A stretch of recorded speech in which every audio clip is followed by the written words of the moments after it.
Subaru is now offering hybrid power for this, its mid-size Forester SUV. And that's big news for shoppers in the hugely popular segment.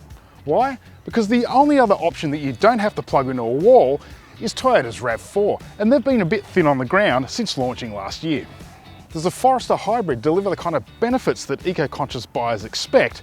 And should you get one over a petrol version? We're going to take a look inside and out, go for a drive and find out. The base Forester Hybrid L arrives at $39,990 before on-roads. That's $3,050 more than the petrol-powered L variant that, powertrain apart, features almost identical specifications, save for the hybrid's extra lick of chrome here and there. Of course, hybrid tech costs a premium, and we'll get to the all-important underbonnet stuff in due course.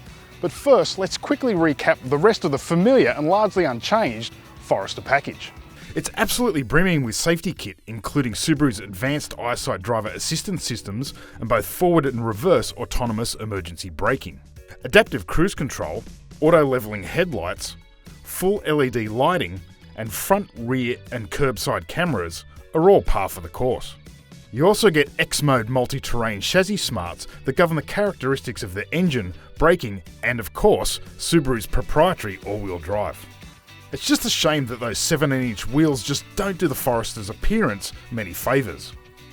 There's not much broken nor necessarily fixed inside the cabin space that a lot of Subaru owners really like. So you get this convoluted three-dimensional dash design, three screens that look like they're the handiwork from different design teams, including this 6.5-inch touchscreen that looks a bit underbaked for a $40,000 SUV. There are also loads and loads of buttons, and by my count, there are 17 on the steering wheel if you include the horn. A lot to love if you like ostentation, but not so much if you like intuitive simplicity. Much like the front row, row 2 is pretty much middle of the segment for spaciousness and quality of seating, although the seat bases are quite high so the kids can see out of the windows, and you get air vents and USB ports. Meanwhile, the boot has grown by 11 litres to 509. Although you now get a battery pack where the full-size spare would ordinarily sit. And that kind of goes against Subaru's soft-road ethos. And on that note, it's time to get down to the serious business of hybrid motivation. Before we do, please consider subscribing and hitting the bell notification so you don't miss any of our car reviews. While it's easy to fall down the rabbit hole of technical minutiae, let's just stick with some of the electrification fundamentals.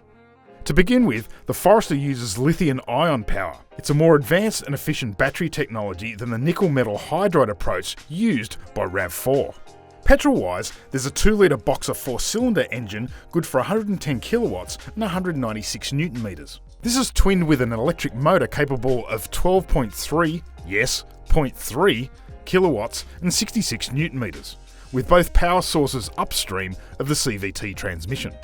The electric motor's battery recharges using kinetic energy via regen braking and coasting. Again, no plugging in required. The engine and motor can operate together or independently, however and whenever the vehicle sees fit. But as each performs its best under unique conditions, you simply don't add their stats together to arrive at total system outputs.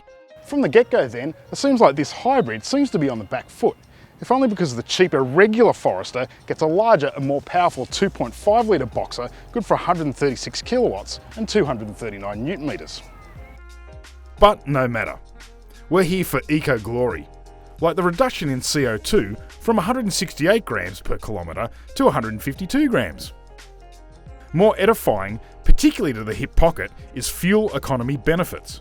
Subaru claims a 9% improvement in fuel efficiency for the combined driving cycle of just 6.7 litres per 100. So there's only really one task that the Forester Hybrid really needs to deliver on, and that's dominant fuel economy without compromising the on-road experience. And you know what? It's not even close. When we first got into Forester Hybrid, it was returning about 9 litres per 100, so we reset the trip computer and tried again.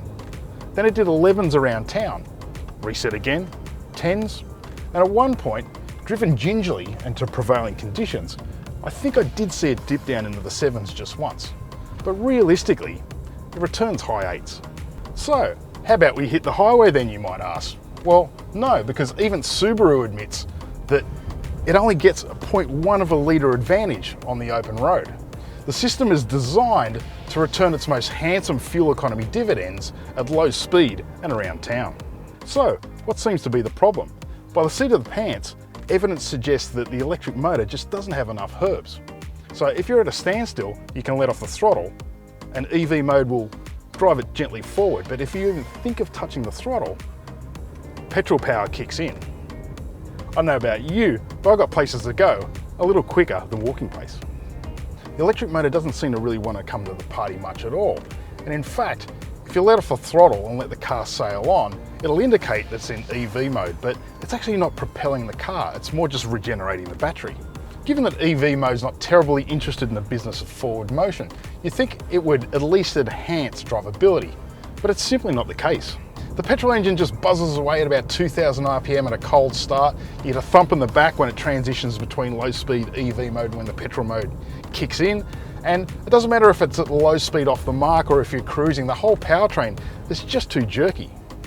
It's tardy and unresponsive if you hit the throttle and you want to go for a gap. And just when you think it's smooth sailing, you're faced with some of the touchiest brakes in any modern production car.